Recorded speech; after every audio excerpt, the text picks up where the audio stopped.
I'm Max Dalton, and in this video I'll show you how to turn on automatic app updates on your iPhone or iPad. Step 1. Open the Settings app on your iPhone or iPad and then scroll down this menu and tap Apps. Step 2. Tap App Store in this menu. Step 3. Locate the Automatic Download section and then tap the toggle next to App Updates to turn it on.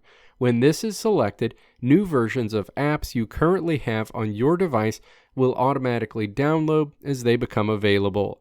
And if you want this to happen even when you aren't on Wi-Fi, you can also toggle on Automatic Downloads under the Cellular Data section just below.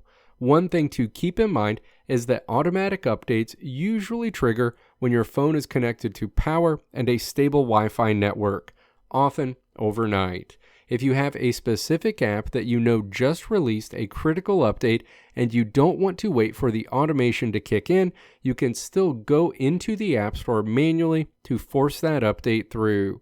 This gives you the best of both worlds, the convenience of automation for your general apps and the control to get important updates immediately when you need them.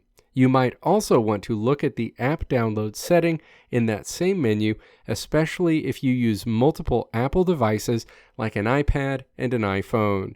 If you toggle on the main app download switch, any new app you buy or download on one device will automatically be installed on all your other devices signed into the same iCloud account. This is a great way to keep your app library consistent across your tech, but if you prefer to keep your phone and tablet separate, it's a good idea to keep that specific toggle turned off while leaving your app updates on. Let me know if this video helped you out in the comments below. If you liked what you saw here, click the video links on the right side of the screen to check out another video.